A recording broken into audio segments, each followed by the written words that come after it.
Segunda parte del origen del mal. Extracto del capítulo 7 del libro La segunda venida de Cristo. En la tentación de Adán y Eva puede verse que la maldad de Satanás estaba en movimiento desde el comienzo mismo de la creación. Fue mi gurú, Sri Yukteswar, un swami hindú, el primero que me ayudó a comprender claramente tanto la esencia esotérica de la Biblia cristiana como su enigmática narración sobre Adán y Eva. He relatado la explicación de mi gurú en Autobiografía de un Yogi y la reproduzco en el presente contexto para ilustrar al lector. Dice así: el Génesis es profundamente simbólico y no puede ser asimilado por medio de una interpretación literal, me dijo. El árbol de la vida es el cuerpo humano. La columna vertebral es como un árbol puesto al revés. Los cabellos humanos son sus raíces y los nervios aferentes y eferentes son sus ramas.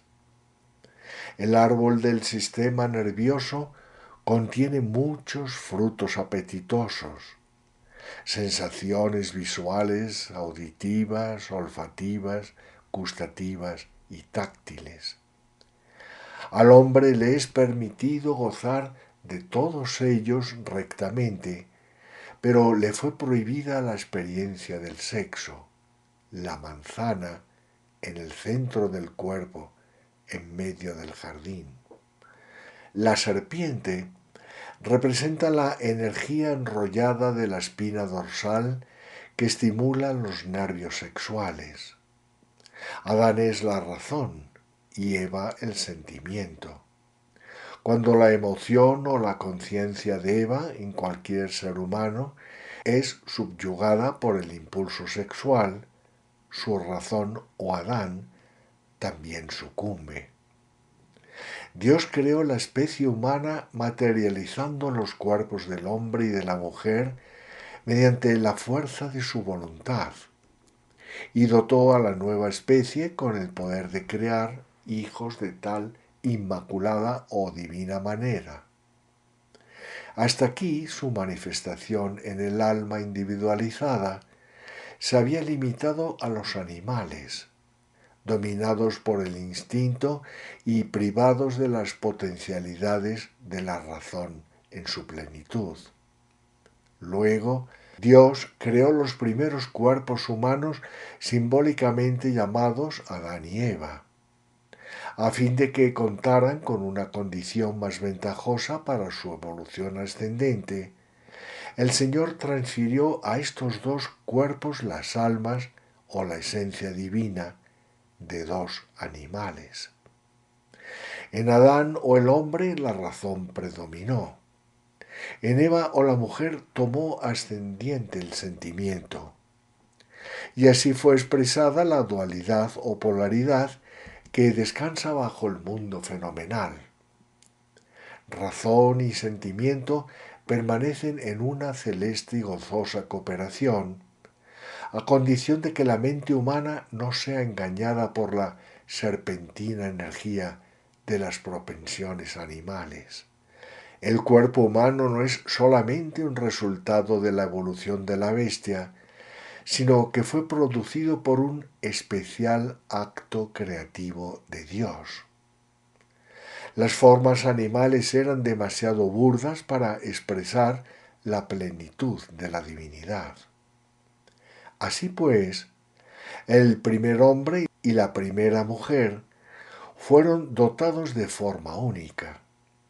En su médula espinal, centros ocultos agudamente despiertos, y en su cerebro, el loto de 1000 pétalos potencialmente omnisciente.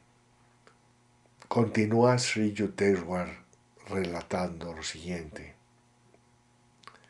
Dios, o la divina conciencia presente en la primera pareja creada, aconsejó a Adán y Eva gozar de todas las formas de la sensibilidad con una excepción: las sensaciones sexuales.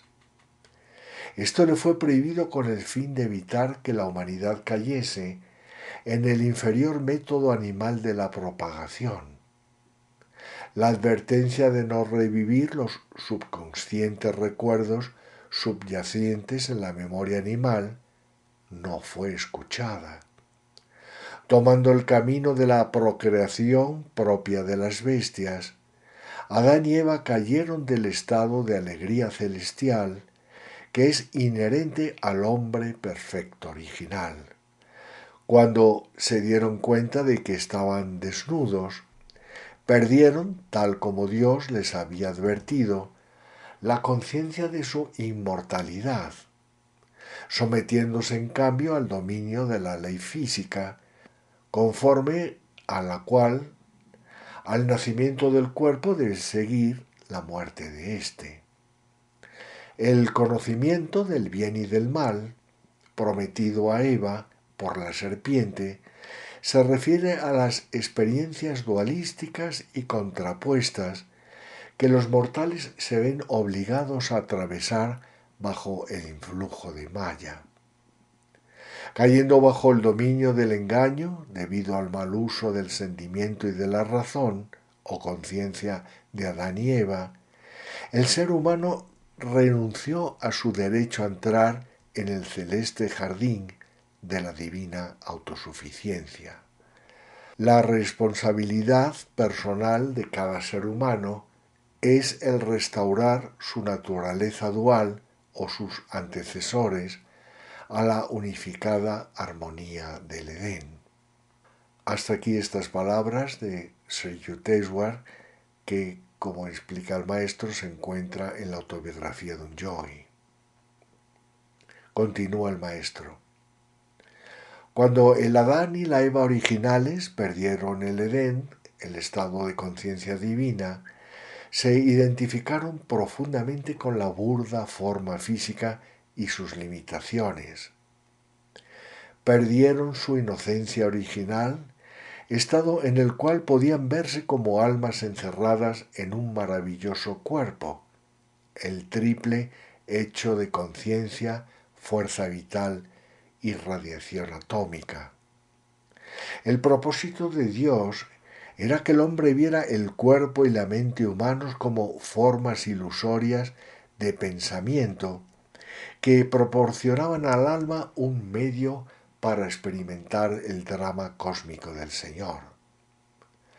A partir de su caída, el hombre se ha abandonado a las efímeras atracciones de los placeres corporales y así se encuentra sujeto a los innumerables sufrimientos inherentes a la conciencia del cuerpo. Bajo la influencia de Satanás, el hombre se concentra en las apariencias y vicisitudes externas de la vida, en vez de enfocarse en la inmutabilidad subyacente. De este modo, le aqueja la falsa idea de que la muerte significa su aniquilación. La cósmica película cinematográfica de la vida que todo ser humano protagoniza en la Tierra, su nacimiento, sus experiencias y su muerte, produce un estado eufórico de conciencia asociado con su nacimiento y la triste noción de que su fin llegará con la muerte. La ignorancia satánica impide ver la vida del hombre cuando éste comienza jubiloso su descenso de Dios y cuando regresa exultante a él en su apresurado retorno al hogar divino. Al esclavizar la atención del hombre, atándola al cuerpo y a los sentidos físicos, Satanás hace que el ser humano olvide las experiencias prenatales y las posteriores a la muerte, que tienen lugar en el reino astral suprafísico. Y al mostrarle por algún tiempo este drama de la vida y bajar luego el telón de la oscuridad, le provoca el falaz concepto de la muerte. El cambio, denominado muerte, es sólo un eslabón externo en la cadena de la inmortalidad, cuya continuidad se halla maliciosamente oculta de la vista del hombre. Decir que la muerte no existe es incorrecto y contrario a la metafísica, pero es igualmente erróneo adjudicarle la realidad y el carácter definitivo que la ilusión sugiere. Para disolver la sombría visión de la danza macabra, el ser humano debe aprender a contemplar todas las permutaciones simplemente como pequeñas olas de cambio que aparecen y desaparecen en el inmutable océano de la infinitud. Así como puede verse el lento proceso de formación, florecimiento y desaparición de una flor en una pantalla cinematográfica, así debe el hombre contemplar la representación de su vida en la pantalla de la conciencia a lo largo de las etapas que transcurren desde la niñez hasta la edad adulta y posteriormente su disolución por voluntad propia en el seno de Dios. Satanás comprendió que todo resultaría demasiado sencillo si los hijos inmortales de Dios, después de contemplar con actitud inmutable una existencia terrenal perfecta, regresaran nuevamente a la inmortalidad. Por eso alteró la exhibición de esta perfecta película de la vida antes de que tuviera la oportunidad de alcanzar su culminación en Dios. Las engañosas maquinaciones de Satanás dieron origen al dolor y al sufrimiento físico y mental. Estas pautas del mal que surgieron del diablo han perturbado la existencia perfecta y libre de deseos que Dios pretendía que los seres humanos tuviesen. La insatisfacción de protagonizar la película de una vida imperfecta y destruida prematuramente provocó en el hombre un sentimiento de falta de plenitud y el anhelo de ver películas perfectas representadas y finalizadas de acuerdo con sus deseos. De este modo, las almas inmortales hechas a imagen de Dios olvidaron su ya perfecta inmortalidad. Comenzaron a utilizar su libre albedrío con el fin de satisfacer el deseo de lograr una plenitud temporal. Sin embargo, cada deseo engendra una prole de nuevos deseos.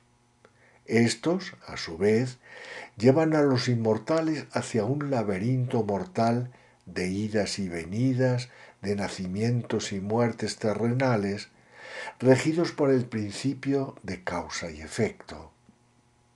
La ley de la compensación, merced a la cual cada acción provoca su correspondiente reacción, opera como el medio más efectivo empleado por Satanás para mantener a las almas que de otro modo se encontrarían libres, encadenadas a la tierra.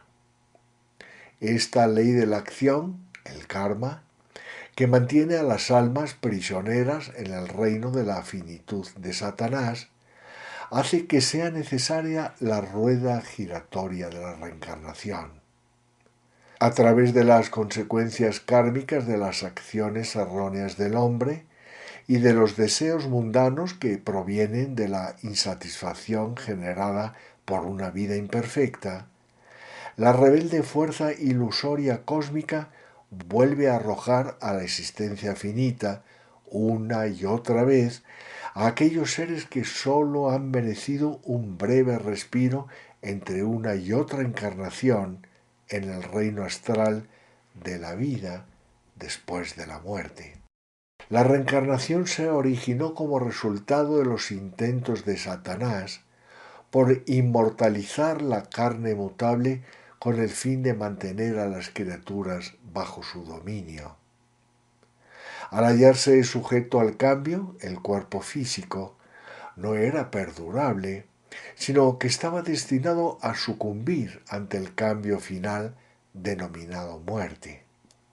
Las almas inmortales, cautivas de la ley kármica de recurrencia, no podían regresar a Dios debido a los deseos imperfectos que Satanás había engendrado en ellas, por lo cual se vieron obligadas a regresar repetidamente a la tierra mediante el renacimiento en nuevas formas carnales. Como un pescador, Satanás ha arrojado las redes de la ilusión alrededor de la humanidad entera e intenta continuamente arrastrar al hombre a la esclavitud del engaño, la muerte y la finitud.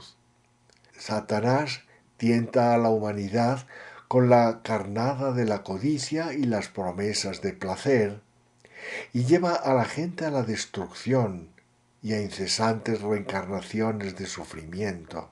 Retiene a las almas como si fuesen peces en el estanque de la finitud y genera en ellas un estado de identidad con las limitaciones. Y los deseos mortales con el objeto de hacerlas reencarnar una y otra vez en la tierra. Cuando se satisface un deseo, Satanás insinúa en la conciencia nuevos deseos por medio de ingeniosas tentaciones para evitar que el alma escape de sus diabólicas redes terrenales.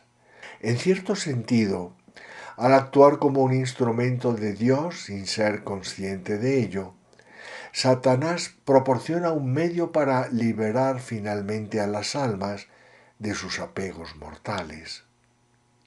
La reencarnación asegura la libertad, ya que brinda a las almas inmortales suficiente tiempo y oportunidad para despojarse de todas las falsas ideas de satisfacción terrenal y para tomar plena conciencia a través de la sabiduría de su ya perfecta naturaleza divina. Al extinguirse los deseos y las consecuencias kármicas producidas por las decisiones equivocadas, alcanzan la libertad. Debe admitirse que Satanás es sumamente astuto, ya que es capaz de cautivar a los inmortales con el oropel de la materia, después de lograr hipnotizarlos y hacerles olvidar su legado de tesoros divinos. Satanás emplea esta pérdida de memoria con el objeto de que todos los seres creados se mantengan en estado de finitud y continúen identificándose con el cuerpo físico y, en consecuencia, sean esclavos del apego material, del instinto y de los deseos conscientes e inconscientes de experiencias finitas. Mientras el ser humano no recupere su perdido Edén en la tierra, seguirá siendo un exiliado, obligado por la ley de la reencarnación a esforzarse incesantemente por satisfacer sus anhelos humanos. Satanás cuenta con una sutil estrategia para propagar los deseos, la introducción de la idea del dolor, que es un fenómeno puramente mental. Los seres humanos originales poseían un enorme autocontrol y su mente se hallaba desapegada del cuerpo de un modo impersonal, razón por la cual no sentían dolor cuando el cuerpo sufría alguna herida. Al principio, el dolor como parte de la creación era simplemente un sentido especial de alerta cuya finalidad era proteger los frágiles instrumentos físicos y mentales de las perjudiciales colisiones con los objetos y las leyes de la materia densa. Pero al aumentar el apego del hombre por el cuerpo y el ego, y en consecuencia su sensibilidad mental hacia las quejas de estos, Satanás convirtió el dolor en algo intolerable. Cada intrusión de malestar físico o emocional, grande o pequeño, origina el deseo de suprimirlo. Lo mismo ocurre con la aflicción del pesar impuesta por Satanás durante el fenómeno de la muerte. Esta debería haber sido una transición consciente y gozosa del cuerpo mutable al espíritu inmutable. Ese era el plan de Dios con relación a la muerte. Satanás influyó de tal manera en la conciencia del hombre para que éste deseara la felicidad perdurable en el cuerpo físico, que la muerte se convirtió en una dolorosa y atroz separación de la forma física que ocasiona la inconsciencia en el momento de la transición.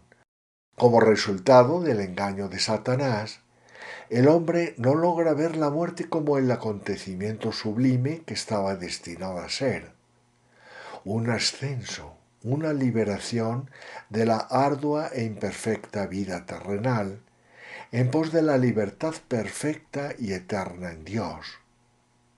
Por el contrario, el dolor provocado por el hecho de ser compelido a abandonar este parque de diversiones material engendra el deseo de regresar, el cual es una maquinación de Satanás. No obstante, la estrategia de Satanás se vuelve a la larga en su contra, ya que el dolor y el sufrimiento físicos son también un acicate que finalmente impulsa a las almas fatigadas de la materia a buscar su predestinada libertad en Dios.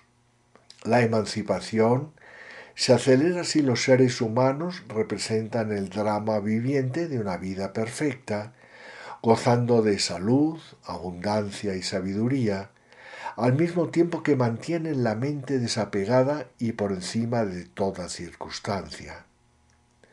Las dualidades del dolor y la aflicción, creadas por Satanás, se atenúan de manera considerable gracias a una mente poderosa que no agrave el sufrimiento a través del miedo o de la imaginación aprensiva.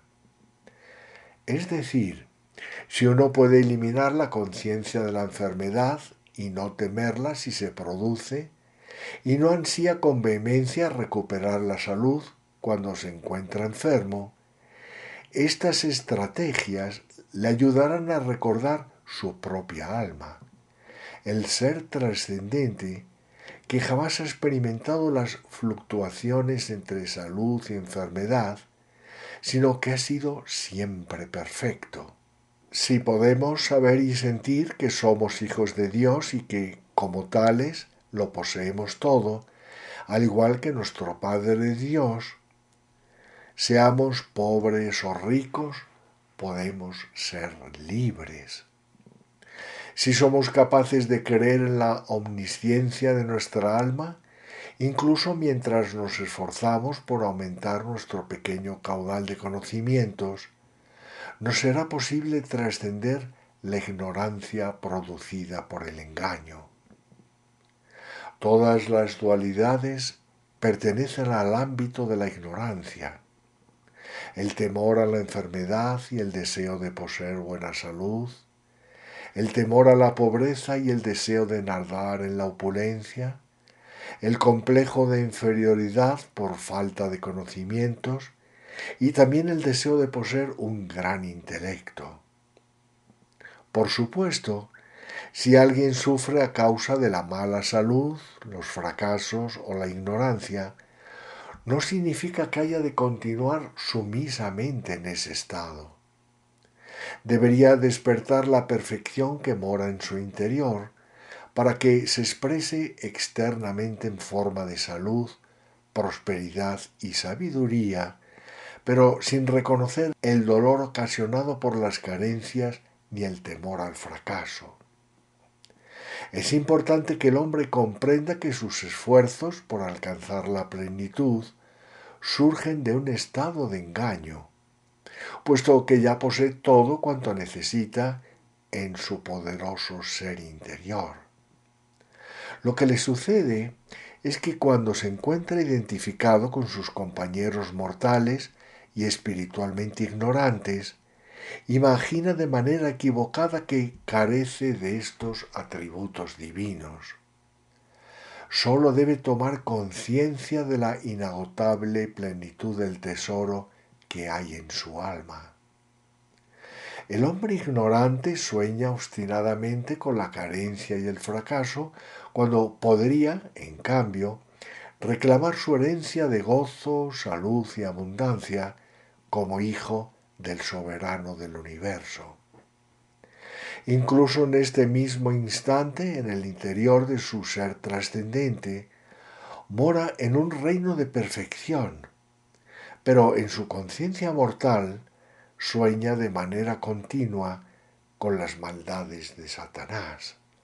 El contacto con Dios en la meditación, que da lugar al despertar del alma, es el camino para liberarse de las ilusiones perniciosas. El contacto divino del alma con la plenitud perfecta destruye por completo todas las semillas de los anhelos y apegos terrenales. El alma recuerda instantáneamente su herencia de bienaventuranza eterna, lo cual deja en ridículo todos los deseos que abriga el hombre por las insustanciales metas terrenales. En su omnisciencia, Dios debe de haber previsto con toda certeza el origen del mal en los extrovertidos poderes de su arcángel creador.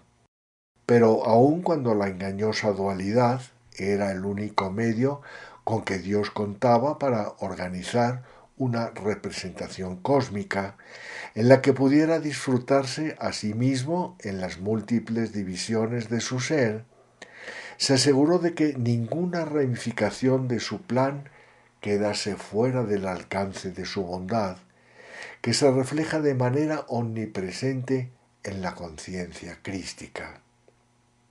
A su debido tiempo, el poder magnético del amor de Dios atraería a todos los seres y los haría regresar a Él por medio de la evolución y les conferiría el despertar divino. Mediante infinitas manifestaciones en la naturaleza y en la vida del ser humano, la bondad de Dios se anuncia por sí sola con el propósito de impresionar al hombre e influir sobre él para hacerle regresar, por su propia voluntad, a la morada de la bienaventuranza.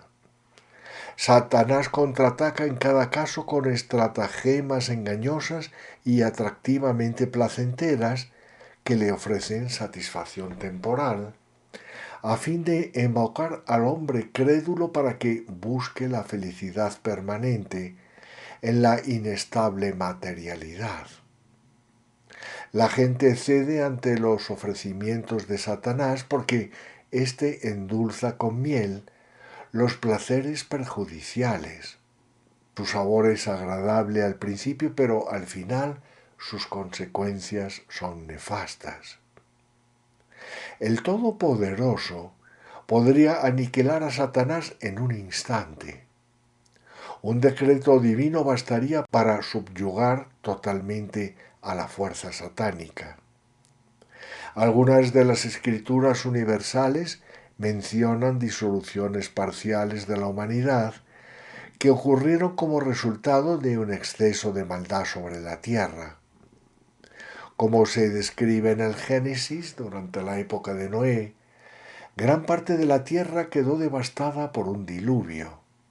Sin embargo, Dios no emplea de modo ilógico su omnipresencia para destruir arbitrariamente esta creación a la que Él ha dado origen y que se perpetúa por sí misma, puesto que eso contradiría sus propias leyes y la independencia de acción que Él concedió a Satanás cuando facultó hasta fuerza para utilizar los principios de la manifestación. Dado que Dios concedió independencia tanto al ser humano como a Satanás, sólo puede liberar almas con el permiso y la cooperación de ellas.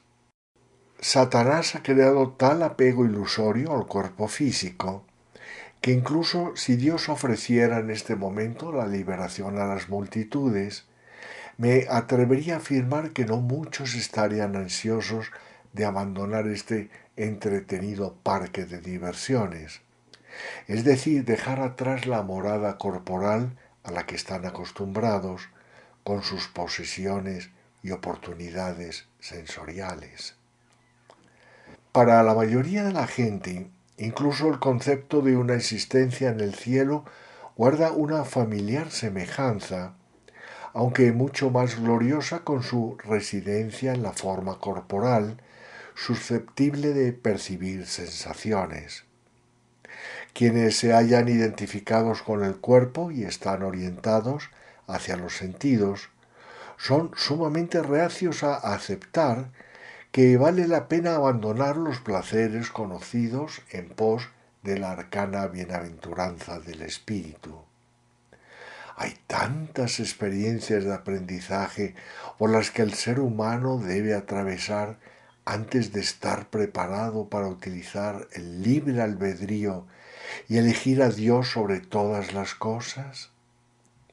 La tierra, entre tanto, es la escuela en la que el hombre debe aprobar el examen acerca de cómo discernir y elegir entre las engañosas pautas de Satanás que mantienen prisionera al alma y las liberadoras pautas de Dios. El ser humano protesta con una actitud de rebeldía. Si Dios sabe que estamos sufriendo, ¿por qué siendo poderoso y eternamente bienaventurado permite que los débiles mortales sufran a causa de las tentaciones y del flagelo del mal? No debemos suponer que Dios se encuentra disfrutando de su estado de eterna bienaventuranza con una felicidad egoísta. Él sufre por las tragedias de la vida del hombre, su lenta evolución en la tierra y su demorado regreso al paraíso en alas de la emancipadora sabiduría. Su compasión se expresa con espléndida generosidad, como en ninguna otra parte, en sus hijos encarnados, los salvadores divinos a través de los cuales su voz silente habla con el hombre de manera audible. Jesús, como una manifestación de Dios, vino a hablar en nombre de Dios acerca del reino eterno de los cielos, cuyos umbrales ningún sufrimiento se aventura a cruzar. Su mensaje sobre el amor a Dios expresa que sólo en Él es posible hallar la felicidad. Como dice el Evangelio en Mateo 6:19, no os amontonéis tesoros en la tierra donde hay polilla y herrumbre que corroen. Jesús poseía la conciencia crística y por eso comprendía plenamente el tira y afloja entre la perfecta y universalmente inteligente vibración del Espíritu Santo que se manifiesta en la bondad divina y la fuerza atractiva de la imperfección que ejerce Satanás, la cual arrastra al hombre hacia el mal en la creación finita. Jesús ejemplificó el amor de Dios Padre y el anhelo de ese Padre por aliviar el sufrimiento y la ignorancia del ser humano, valiéndose del poder de Dios que fluía a través de él para sanar el cuerpo, la mente y el espíritu. Él manifestó el amor de Dios por la descarriada humanidad en actos y sermones que hablaban de perdón y compasión. Tales actos y sermones mostraron que Dios trata en todo momento de emplear la fuerza superior del amor divino, expresado como el amor paternal y maternal, el amor de la amistad, el amor filial y el amor conyugal puro e incondicional, con la finalidad de impulsar al hombre a abandonar su cooperación con las fuerzas del mal, el odio, la ira, los celos, la lujuria y el egoísmo. Además, a quienes bendecía, Jesús les exhortaba a arrepentirse de sus acciones equivocadas del pasado, las cuales habían sido la causa de sus sufrimientos, diciendo: vete y no vuelvas a pecar. No se puede responsabilizar al ser humano de hallarse sujeto a la tentación. Satanás incorporó en la perfecta configuración sensible del hombre el potencial para sufrir terribles tentaciones físicas, las cuales le incitan constantemente a cometer transgresiones morales y espirituales. De este modo, Satanás procura mantener engañados a los seres humanos bajo el influjo de la codicia, la ira, el temor, el deseo, el apego y la ignorancia. Por ese motivo, Dios utiliza las cualidades psicológicas opuestas: el autocontrol, la calma, la valentía, la satisfacción, el amor divino libre de apegos y la sabiduría, con el objeto de conducir al hombre a su divino reino. Si bien la tentación es obra de Satanás, los seres humanos son los responsables de no emplear su raciocinio y fuerza de voluntad para vencer el mal mediante el conocimiento y observancia de las leyes divinas de la felicidad. El desafío que se le presenta a cada hombre consiste en enfrentar el mal, combatirlo con las armas de la sabiduría y salir victorioso. La duplicidad de Satanás como un ente objetivo y subjetivo explica todas las manifestaciones del mal. El Satanás objetivo como fuerza adversaria, independiente, que se opone a la divinidad, explica el origen de un mal que no puede ser relegado únicamente a la ignorancia subjetiva, individual o colectiva del ser humano. A Satanás se le debe reconocer como el mal objetivo en la naturaleza y como un poder que también puede operar en el hombre en forma de conciencia subjetiva errada. Reconocer la existencia de Satanás no invalida el concepto de un Dios que es el único alfa y omega del cosmos. En realidad, no existe esencialmente nada más que el espíritu, la sustancia única. La dicha siempre existente, siempre consciente y eternamente renovada. El mal, inherente a la ilusión, existe sólo en la forma, no en la esencia del espíritu. En tanto exista la creación, una amalgama de fenómenos finitos en la sustancia infinita, la ilusión formal producirá en la conciencia un concepto de imperfección que se halla separado del absoluto inigualable.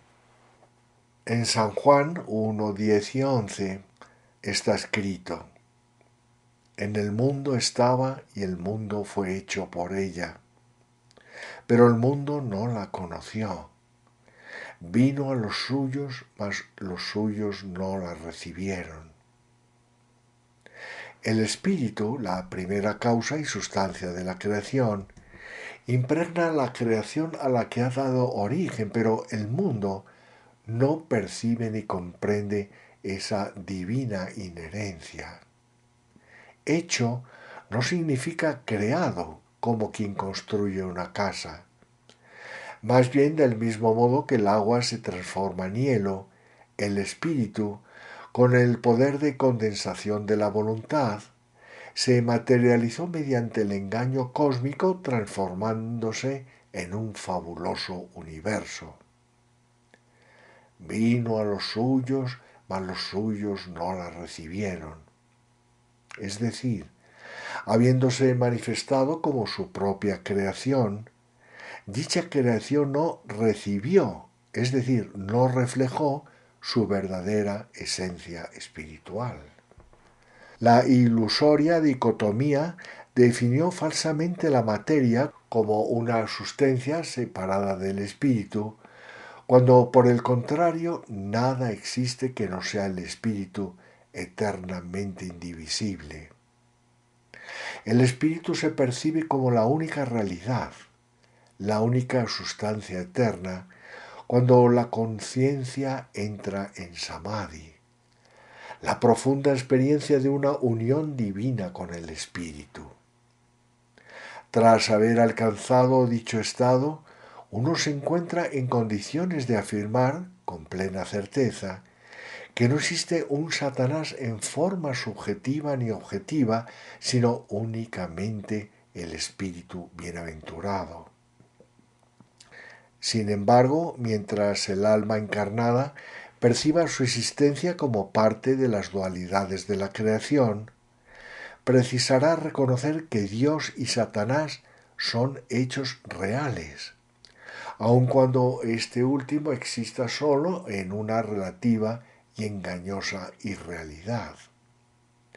Cuando uno sueña, no puede negar el dolor onírico resultante del choque de su cabeza onírica contra un mundo creado oníricamente.